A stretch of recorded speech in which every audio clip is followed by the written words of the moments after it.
Thank you very much. On behalf of the Entrepreneurship Forum and the VINNOVA, the Swedish Government Agency for Innovation, I'm also happy to welcome you to this seminar, which I think will be extremely interesting. I don't think it will need a lot of guidance. I think it will guide itself. As has been mentioned before, from Europe to China to Brazil to the US, all the governments are proclaiming the vital importance of innovation for growth, prosperity, and for tackling societal challenges. Xi Jinping talks about innovation-driven development, or innovation as the soul of national advancement. And Obama talks about out-innovating the world, and that the nation that goes all in on innovation today will own the global economy tomorrow. So innovation, I think everybody here can agree, is not a force of nature. It's not like oil or gold. You either have it or you don't. It's something that's shaped by conditions, by contexts, by resources, and by policies. And the question, as Pontus was saying, the real question, I think, for governments today is what should be the role of the state? Is it, as you said, to address market failure, to ensure that you provide funding for basic research and lean back and let the government, the invisible hand, do its magic, or is there something more? And I can think of no better person to address this issue than Mariana Mazzucato.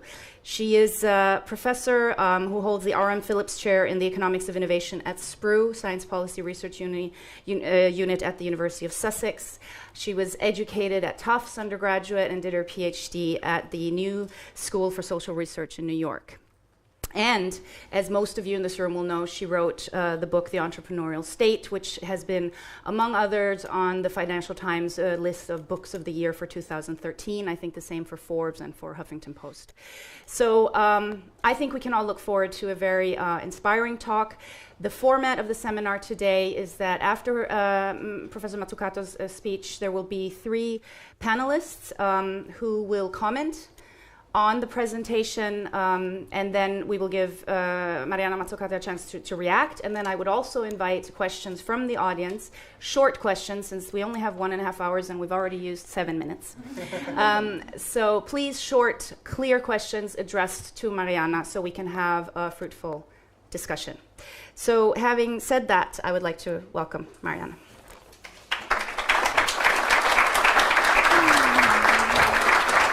Thank you. Thank you very much. I actually didn't realize this was going to be just me. I came and I said, so what happened before? What's happening after? And they said, no, it's just you. So I'm glad I actually showed up on time, which we risk. Now, I'm not about to make a phone call. I'm just putting on the stopwatch. I don't have a clicker. There's Sorry. Okay. Great. Okay. So what I want to do is, besides debunk all sorts of myths, but that's already in the title, so that won't be a surprise, is actually to argue that talking about innovation is not enough. Talking about the state is not enough. What we actually need is a framework through which to do it. We need to think big. And unfortunately, around the world, not only do we have what was just said, which is lots of talk about the state just having sort of, to get out of the way, but the existing framework through which then states and different state agencies are operating is a pretty static framework. So even when they're trying to do really exciting things, they're being, if you want, impeded to do more magical, high-impact things. And I'm definitely going to be talking about the state as along with the private sector. But let me just say 2 things. One is when I use the word state, I am actually talking mainly about a decentralized network state, different types of public sector agencies. If we have time at the end, I'd like to give you some examples even from, say, the BBC, right? The British Public Broadcasting Agency, how it's thought about innovation. So I'm not talking about sort of big brother top down. That's important to say. Hopefully it'll come across in the examples. But I'm also going to be talking about the state alongside the private sector. Okay, so the state alone cannot do it, the private sector alone cannot do it. What we actually need to be building are symbiotic, mutualistic ecosystems. The reason I use the word ecosystem is because that's now the trendy word that's used by all sorts of ministers and heads of also transnational organizations when they talk about the need to build public-private partnerships. We often hear this word ecosystem, and the problem is, as you know, ecosystems can also be predator-prey. They can be parasitic. So the question that I really want to be, if you want, honing in on throughout the talk is what kind of ecosystem do we actually want to build? And in that sense, again, coming back to what kind of framework is needed to actually talk about these partnerships. Now, why do I have this sort of, figure up here as my first slide? It's because all of a sudden, to be honest, for Sweden, this is kind of old news. So I have to remember who I'm actually talking to. You guys are like a pretty cool country, right? I'm often talking to basket case countries like my own, the UK, or even worse, Italy, where I'm actually from, in terms of innovation. You guys are actually pretty good on this front. However, industrial policy, innovation policy has actually been sort of a bad word, almost a blasphemy for many years, and now it's back. Right? It's back. Everyone's talking about it. Even Cameron, even Osborne, Renzi, even Berlusconi talked about industrial policy. Why? Because of this whole issue, which is basically the financial crisis, which is just how financialized, especially in the US and the UK, but because financial markets are global, the whole world, how financialized many different countries became. In other words, how much financial intermediation the financial sector actually outpace completely what's often talked about in terms of the real economy. So this red line shows you the percentage of gross value added made up of just literally financial intermediation. The other one, the real economy, which is everything but finance and agriculture. This is the data for the UK. It's even worse in the US. And so the idea is that we need things like innovation policy and smart innovation-led growth to rebalance the economy away from finance towards industry, away from the takers towards the makers. And even though that's sort of a sexy way to talk about the need for industrial policy, it's problematic, and I'll be coming back to this at the end. Why is it problematic? It's problematic because it completely mythologizes and ignores just how financialized the makers have become, the real economy, right? This is not about finance versus industry. This is a much broader problem about financialization, like how much of profits of the private sector are actually being reinvested into the economy in areas like human capital, R&D, et cetera. So this is just to say, yes, innovation policy is back because of this problem. However, we need to be careful because if innovation policy doesn't also tackle the financialization of the real economy, and hence actually having financial market reform and innovation policy and issues around corporate governance working hand in hand, it ain't going to do much. And so, why did I start off before talking about big thinking? Well, that rebalancing that's needed to go towards, creating this innovation-led growth that is somehow going to rebalance away from finance towards the real stuff, as well as the bigger ambitions, which is growth that is not only, if you want, smart, but also inclusive and sustainable, actually really require all sorts of, very active public policies. But I would say that the biggest battle in terms of actually tackling these, things that, again, are out there in the media. Obama talks about it. I'm sure your prime minister talks about this in terms of inclusive growth, sustainable growth, smart growth, requires extremely active state. And yet the biggest battle is precisely that. What do we actually know about the role of the state in the economy? And the answer is not much. Why? I put this wonderful quote here of Keynes, who basically says, the real issue is how much policymaking is actually guided by sort of defunct theory, which then he went on to explain why he thought it was defunct. But I would argue that nowhere more than areas like innovation policy do we actually see this issue of sort of defunct, pretty static, old school theories of the role of public policy really limiting what policymakers, the practical people, actually do. This first quote up here is actually quite good, and I think it's been completely ignored by the Keynesians themselves. So people like Paul Krugman, Joe Stiglitz, who write a lot, in important papers on why it's so wrong that today we have pro-cyclical governments kind of acting like business, right? Government should be counter-cyclical. That was Keynes' whole point. People like Krugman and Stiglitz talk a lot about that. But I would say, and again, I'll come back to this, that what they and others have been ignoring is sort of Keynes' real big message, which is that what government should be doing are kind of the really difficult, ambitious, visionary, mission-oriented areas, not just making things a little bit better or a little bit worse, but really just kind of tackling, what's not being done at all. And this is the issue that, what is not being done at all? How do we talk about that? And hence, how do we delineate the space that it's correct for the state to be, if you want, interacting within? Well, there's basically sort of three, and this is very simplistic, but I'll just go over it quickly. There's three key ways that this is talked about. One, of course, is, we'll get the hell out of the way. We don't need you, state. And I'm basically not going to be talking about that here because we're all adults and, this is not the Tea Party congregation. So I will, not even talk about that if you want, view. But there's the more standard view, which is, of course we need the state. We need it to sort of create the conditions, right? We need it to set the level playing field, invest in the infrastructure and skills and research and the roads, and then, get out of the way. Let me see if, I took out a lot of slides because I thought I had less than 30 minutes. So I usually put up a great quote from The Economist, which has constantly sort of puts across this position, which is, stick to the basic state and then get out of the way and leave the rest to the revolutionaries. They actually had this wonderful editorial in The Economist recently where they were dedicating it to the next big thing after the internet. So it was all about nanotechnology, brain stuff, the green technology revolution. And they said, well, what should we learn from the past? Yes, the state, of course, is needed, but it has to learn when to get out of the way so the really innovative stuff can happen. The other way that actually economists talk about it is much more specific, which is that the state is important to fix different types of market failures. This was also just talked about before in the introduction. What is a market failure?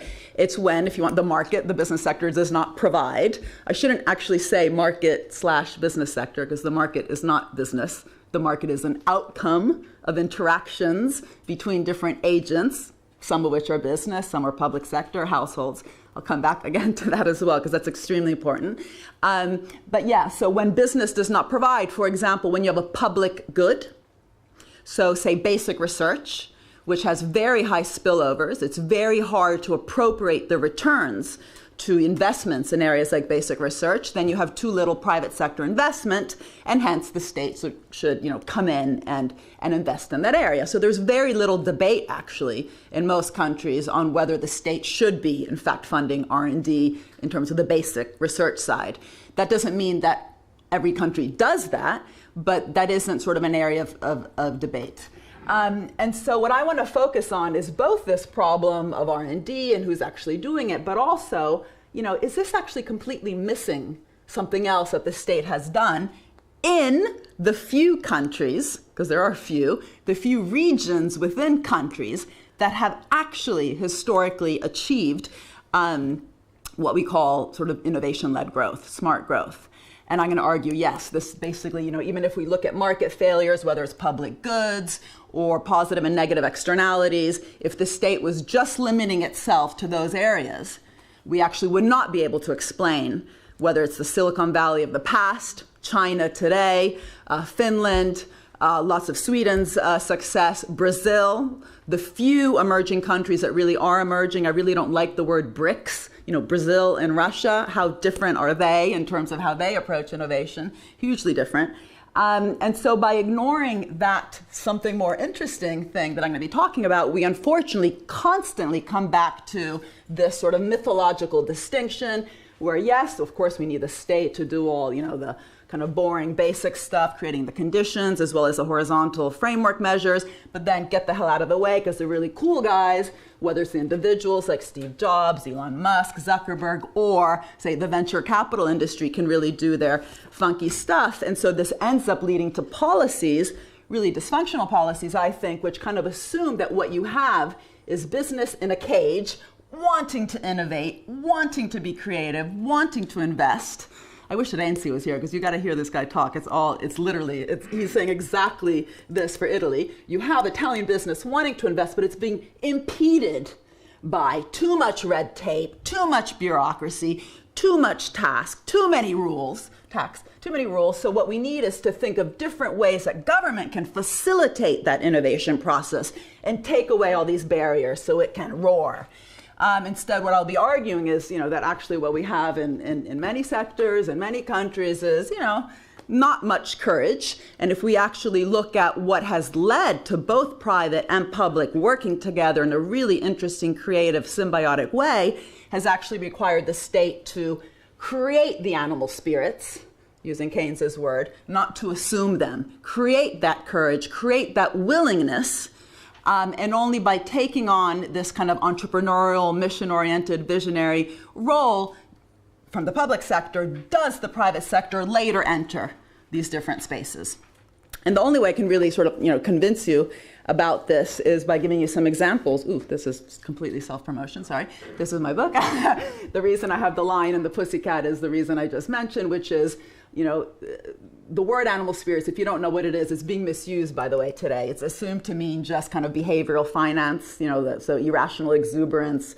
Robert Shiller, who won the Nobel Prize, wrote a lot about that. What Keynes actually said is that what drives business investment are animal spirits. And what he meant by that was that it's not enough to talk about tax and interest, and lowering those. And that's going to, if you want, increase investment, which is the most volatile part of GDP, right? GDP has these 4 parts of demand, consumption, private investment, government spending, and net exports. The I part, if you actually just plot them, it's the most volatile. And he said it's pro-cyclical and volatile because it's determined by animal spirits. And so if you actually look at the innovation literature, what's really interesting is we see that what drives investment is the perception of where the future opportunities are. And there's very little correlation with tax and interest rates. This is, again, an area that the modern day Keynesians, even though I very much support this, again, this notion that we have to have counter-cyclical government, it's not enough to stop there. We actually have to understand the way that government has actually created these animal spirits. In other words, created that instinct from business that there is a future market or technological opportunity. This role of government in doing that has no words in economics. So lots of what I'll be talking about has actually been inspired by a historian / sociologist, Karl Polanyi, in this wonderful book he wrote called The Great Transformation, where he really showed over the course of capitalism, which is only about 250, 300 years old. So it's not some sort of, natural, universal, historical system that's always been there. It's been 300 years old, and the capitalist market was actually, he says in this wonderful historic book about the history of capitalism, actually formed and shaped and forced by government.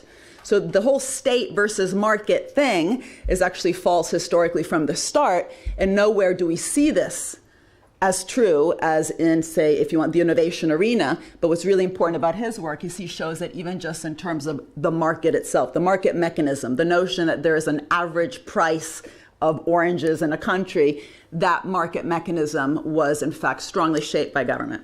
And so basically what I'm going to be contrasting in as much time as I can is this notion that somehow all we're doing is fixing markets versus that what we're doing in terms of an active public sector is actually shaping and creating markets.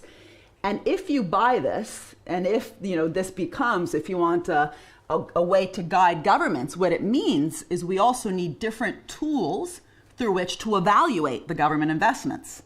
Lots of these sort of attacks that we hear on some of the successful agencies, whether it's DARPA in the US or the China Development Bank or KfW or the TSB in the UK, of crowding out the business sector. If you actually look really deep into the accusations or even the picking winners critique that we often hear, they stem very precisely from a notion that all government should be doing is, if you want, putting patches here and there, and if it steps out of bounds, obviously it's sort of taking the place of the business sector. If you have a notion that somehow what government's doing is actively creating and shaping a market, then the way you would evaluate it should be linked to some sort of quantitative tools and also qualitative, which can determine the degree to which you have done that. And if you haven't, perhaps then you failed. If you were just working within existing markets and perhaps then taking the place of what the private sector should be doing, fine, you're crowding out. But if you can have some tools that can actually measure and evaluate the degree to which you're really pushing the frontier and shaping and creating markets, not just fixing them, that should, again, if you want, trickle down to these new ways to evaluate. Okay, so let me just get to some of these examples. When I talk about innovation, I'm not talking about incremental changes from, say, the iPhone 4 to the iPhone 5.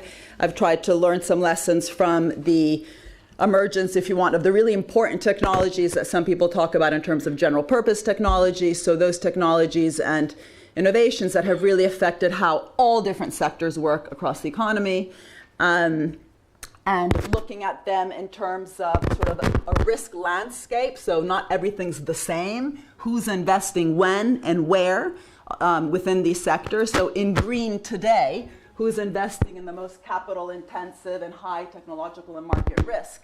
The upper right-hand quadrant. I'll have some figures later for green. I focus on, in the book, but also in many examples when I talk around Europe, on Silicon Valley. Am I making that noise, or is it them? Is it me going like that? Use that one? So can I just take this off since it really bothers me? Okay. Here, you can do it while I'm... So now you'll see my hair come out. Right, so... Why do I focus? Am I still there? Okay, luckily I don't really have a hairdo, so there's nothing to mess up. I have 4 little kids, so any attempt I make at looking semi like Sophia Loren never works. Right, so now I gotta stay near here, I guess. The reason I focus on Silicon Valley is, of course, the big question in Europe, even before the crisis, has always been sort of, why are all these really funky companies like Amazon, Google, and Apple coming out of the US? And this use of Silicon Valley as sort of a metaphorical dream place is still extremely strong. And so actually learning the real lesson that we should be learning from a place like Silicon Valley and places that today are sort of emulating that is important. In the UK, we have something called the Silicon Roundabout in London's East End, where we're trying to, again, copy that kind of ecosystem.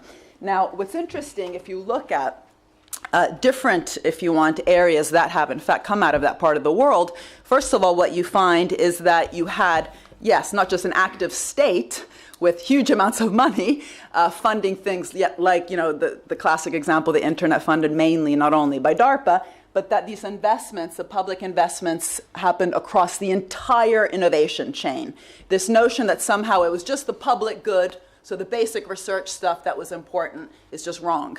You see in, whether it's again in energy, in the internet today, on the kind of investments that have facilitated Tesla's emergence, that these were investments across, again, the entire chain, where you have, say, ARPA-E, which is coming out of the Department of Energy in the US, trying to do today for renewables what DARPA, its sister organization, did for the internet, funding not just basic research, but lots of applied research. You have that Small Business Innovation Research Program doing a lot of early stage seed financing of companies, mainly, but not only, through procurement.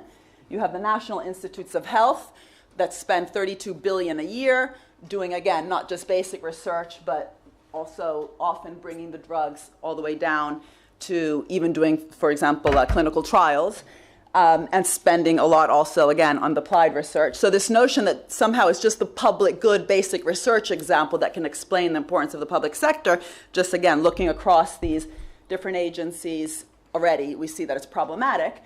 But what I find most interesting is, a program like the Small Business Innovation Research Program, which again provides early stage seed financing to companies, not only has been important, but it's been increasingly important over time. This isn't obvious, right? In an advanced capitalist country, you would think that you would have, say, a venture capital sector that would be then taking that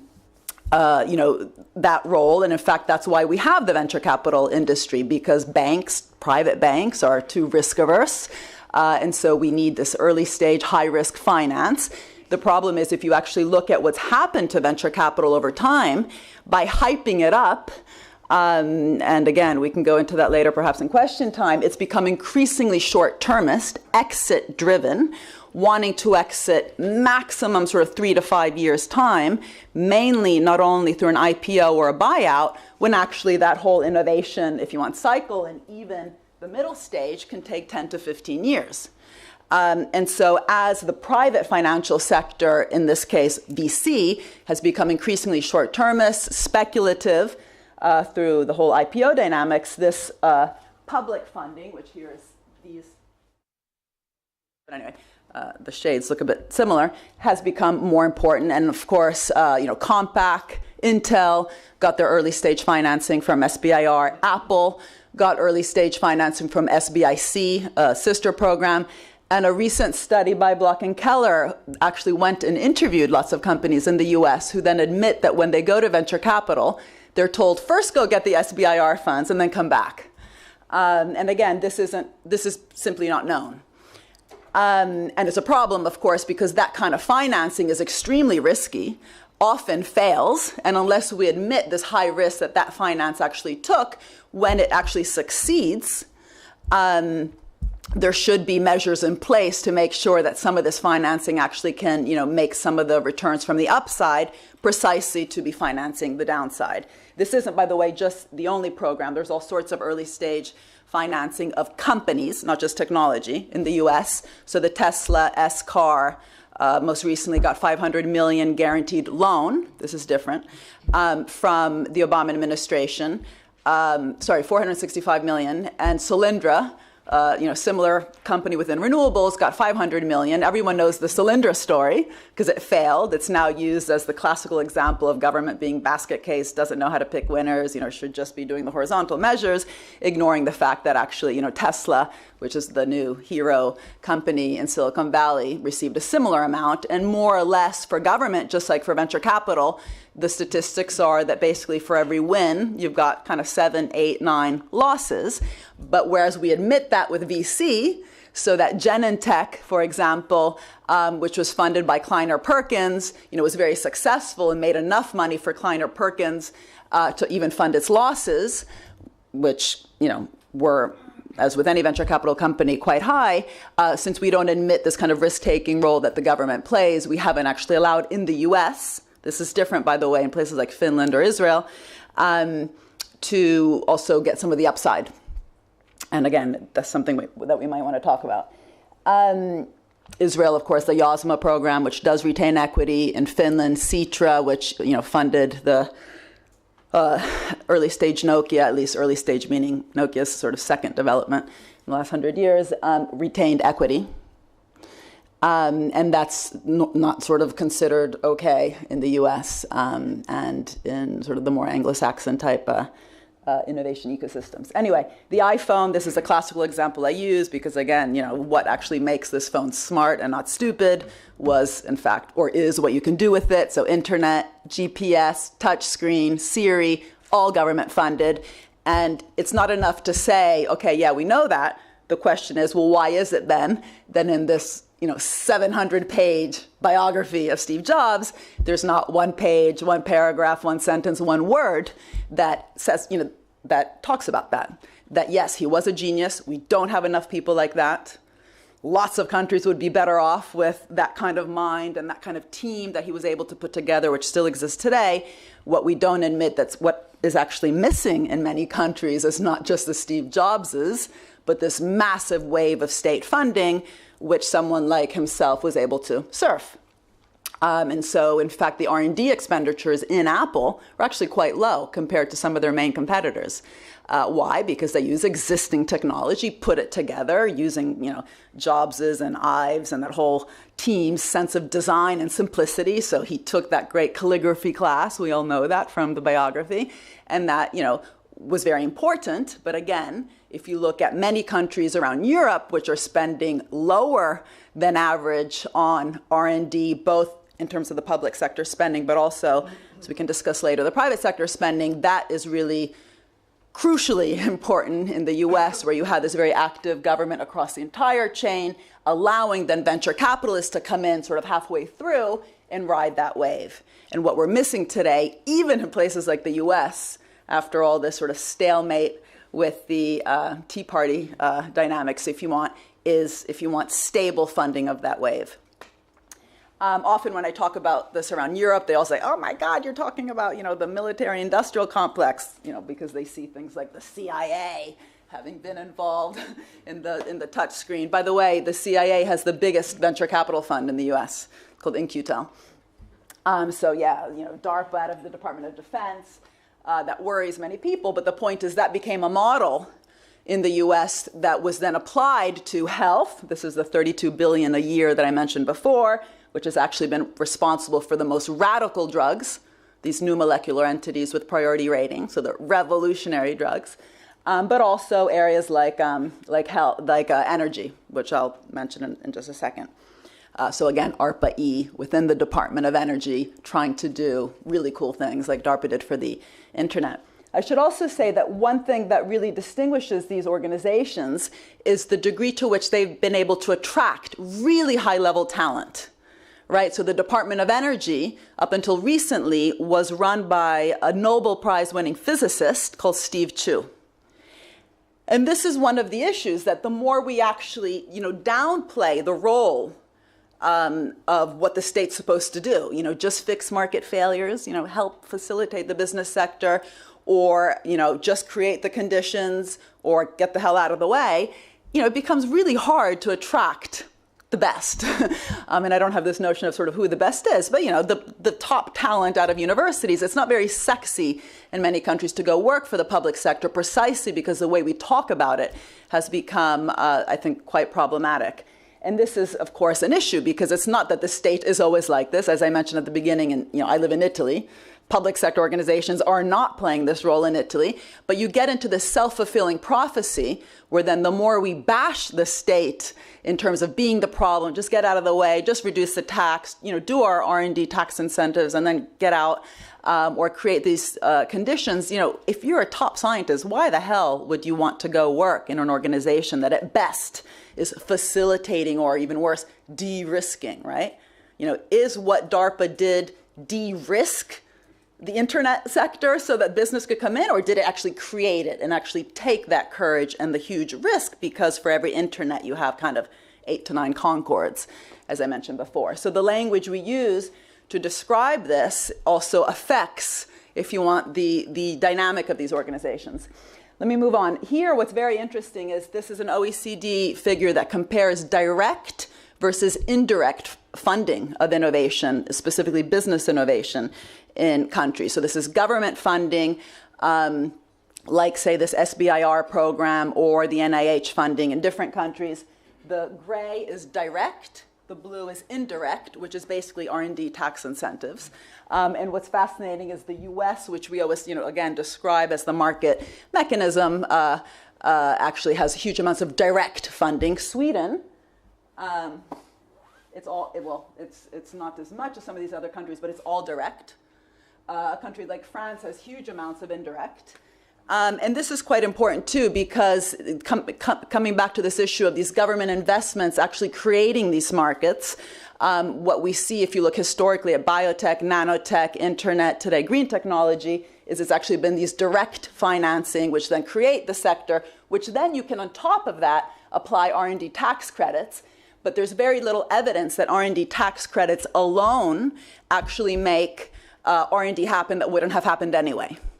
R&D spending, especially the serious spending in R&D by the business sector, tends to happen in those areas where we've actually, if you want, created and, well, I hate to use it, but de-risked or de-uncertainized the area which then the business sector feels more comfortable entering, and will not spend even if, taxes are very low.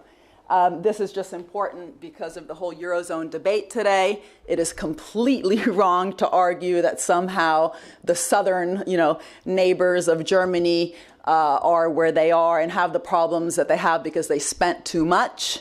If you look at almost any of the indicators around human capital, R&D, education, these are the countries, the famous pigs, Portugal, Italy, Greece, and Spain, that have spent too little. They just completely jump out here with the gross R&D spending. But again, what's even also very important is to look at the business R&D spending. And we have lots of these countries being specifically problematic also in terms of how little the business sector is spending. Okay, so let me just quickly say something about green, and then I'll get to the issue of risk and rewards, which I want to finish with. This has been a bit biased around IT and pharma, but of course the dream around sustainable growth, not just smart growth, is of course to get the whole kind of green revolution going. And what's interesting is that we're seeing very similar patterns today in different parts of renewable energy that we saw with biotech. Just again, what was the biotech pattern? It was that NIH funded the research, basic and applied, for 20 years before private venture capital sector entered. What we see in different parts of the green industry is that the upper right-hand quadrant here, so high capital intensity, high technological and market risk, is almost completely devoid of private sector financing. There's great databases if you're interested. There's Bloomberg New Energy Finance and the Climate Policy Initiative, where you can actually plot for different parts of renewable energy who's funding what. And what's actually fascinating, which is something new, which we didn't see for IT, but we're definitely seeing in green, is this emergence of public banks as being very active, right? So KfW, the German State Bank, the Brazilian Development Bank, the China Development Bank, the European Investment Bank being very active in that upper right-hand quadrant. So not just doing counter-cyclical spending, which is what you would expect of private banks to fill in the gap when private banks pull out, but also to be funneling that money around sort of the new challenges. And what's interesting, again, is, this is just a fact. This is just the data, which shows basically that if you take the whole worldwide private sector, so corporate money, private equity, venture capital, and stock market, and add it up, it's about an eighth of what just these 5 banks have been spending on in this area. But they often also get attacked, right? So this is the KfW. Remarkable numbers here, right? Look at, this is the crisis. So the private banks pull out, right? The whole credit crunch, public bank jumps in. This is what you would expect. But it's also very much directed towards green. By the way, green is not just wind, solar, and biofuels. In places like Germany and in China, it's actually greening the entire economy. China is spending 1.7 trillion in all sorts of different sectors over the next 5 years. And if you look at the list of the 7 key sectors, they're all green, but that includes new engines. Let me look at, this is the Brazil, but this is the China data, which is just extraordinary. If you were watching the World Cup, you would have seen Yingli. It's one of the sponsors. Yingli Energy received close to 2 billion. LDK Solar, 9 billion. This is a lot of money, right? But what's interesting is that then this bank gets accused in the US of not playing fair, of, if you want, going against the rules of competition. We're not supposed to have such active state financing of companies, completely ignoring, again, the kind of history that I was telling before, where the US government has historically completely picked companies, again, Compaq, Intel, Apple, Tesla, getting directly money, but also all these technologies which are in the products having been basically state funded. But that's, there's nothing wrong with that in theory. But the problem is you need a framework to talk about that. And if we actually talk about finance as being not just important in and of itself, but that what innovation needs is patient, long-term, committed finance, then the question is simply who's providing it. And if it's not going to be the private sector, so if we have VC that is in there just for the exit, has to happen in 3 years, well, no shit, Sherlock, you're going to end up having to get it from the public sector. So either we need a more patient, long-term committed private sector, or we shouldn't be so surprised that both historically, but also increasingly, because of this financialization problem, we're having these active public agencies having to also pick up the bill. And this really brings me to sort of the last part of the talk, which is that right? Because as we heard before, there is this possibility of crowding out. I've already mentioned that the whole crowding out scenario is often problematic how it's used, simply because it's a bit narrow how it's looked at. So again, if you have an existing market, an existing pizza, if I take a slice, that's one slice less for you. If instead by being one of the actors that makes that pizza's getting larger. This was Keynes's point, right? That when you have underutilized capacity, by getting government to step in through the multiplier effect, you get increasing GDP.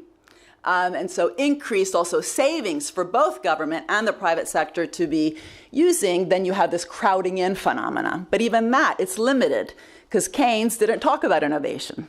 So it's not enough to talk about crowding in. This is why I said before we need actual indicators that show us the degree to which these investments are actually creating spaces that wouldn't have existed without that kind of spending.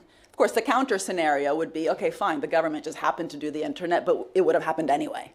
You often hear this. Okay, it's very hard to argue, but one could argue that. But this is the real issue, which is that many of these investments that I mentioned before actually were also an outcome of an active private sector, right? So the most obvious one was Xerox PARC, which was an R&D laboratory within AT&T, which alongside the government made huge investments, which were led to the whole sort of IT revolution. And the problem with financialization is today in energy, for example, if we think of green as the next big thing, we don't have an equal commitment towards reinvesting profits into the real economy by lots of the big players. So Cisco spends 150% of what it spends in R&D on areas like share buybacks to boost stock prices, stock options, executive pay. Apple, that did no share buybacks with Steve Jobs under Tim Cook, immediately, that was his big new thing, 60 billion share buyback scheme. Pfizer and Amgen have both, for the last 15 years, spent more on share buybacks than in R&D, except 1 year, 2004, it was a standout year. And so this really brings us, this is just public versus private sector spending and energy. So this brings us to the whole issue of, what kind of ecosystem should we be building and why this, share buyback, for example, data, to me this is just a proxy of the problem, is problematic. This black line here being the relationship between repurchases, so share buybacks and R&D. If you look at when it started, 2003, peaks in 2007, it's actually still increasing. There was a whole issue of The Economist last week dedicated to this. This is a problem. This is just one proxy, by the way, of the problem. There's other proxies one might use of just how financialized real economy companies have become. And the issue then is, what to do about it. So it's not enough to have these illuminated figures like Bill Gates and energy actually admitting what many won't admit, that we need government to take the lead. We actually also need that illuminated business figures, if you want business figures, to also consider just how much they should put into the box. So Bill Gates is the head of something called the American Energy Industry Council in the US, which is arguing for more public spending. It's 7 companies that run this council, and those 7 CEOs, those 7 companies alone have spent a huge amount on these share buybacks at the same time that they're asking government to spend that extra billion. And so this is why I keep arguing is we have to not only talk about specific types of ecosystems, but actually also really explicitly admit the level of risk-taking that has been required by government to actually have the emergence of nanotech, biotech, internet, and today green tech. And so to stop just talking about socializing the risks, but also to admit that we must socialize the rewards, which, by the way, in countries that still have functional tax systems like your own, is easier. But otherwise, what you end up getting, and sorry for all this text, but it's just showing you that you end up getting situations where you have drugs, like this particular drug that's talked about here, being funded by the public sector, and then the taxpayers who funded it not even being able to afford it. Even if you have a welfare system where it's the government funding, say, something like the National Health Service, it's still the state, if you want, paying twice. And I'm not going to talk about this. This is Piketty's figure here. My argument is basically that that line that he talks about increasing inequality has actually been driven hugely by these dysfunctional, if you want, narratives of who's driving innovation. So capital gains in the US fell by 50% from 1976 to 1981, because the National Venture Capital Association was describing themselves as the risk takers, the knowledge creators, the innovators, and then managed to get that tax lowered by 50% in 5 years. It was actually that association that lobbied for it. This has been documented by different people. Anyway, so I'll just finish with this, which is to say, why is all this important? Because if you actually know anything about innovation, it's not a random walk, it's cumulative, it's path-dependent, it's persistent. And so unless we admit who the different collective actors are, what we've been seeing we get is some coming in, if you want, in the middle, and being able to reap the entire integral of returns under this curve, instead of just their, if you want, marginal contribution, because venture capital is important. Individual entrepreneurs are important, but they are not the whole story. And the state, in fact, is fundamental in creating this, if you want, pot of profits underneath. And we need to think much more realistically how to distribute those profits, not out of charity, but out of, making sure that we have enough money for the next round. Either we just print the money or bring tax back to what it was under Eisenhower, communist president, right? Republican general, 90% upper marginal rate. Or we should admit that maybe it's fine to retain some equity in the kind of Tesla type investments. Maybe we should have income contingent loans like we do for students, for companies, or have these state investment banks that are treated literally as investments with a portfolio where some of the upside from the success can fund the downside. And only in that way will we start really, if you want, dismantling this completely mythological contrast which keeps feeding so many policies like R&D tax credits, or in the UK, this new patent box, very stupid policy that we've just introduced, which is not understanding where innovation comes from and continues to assume that we just need to somehow facilitate things for business because they are the ones, as opposed to just one of the many different actors required in a functional innovation ecosystem. I've gone over, sorry. Okay.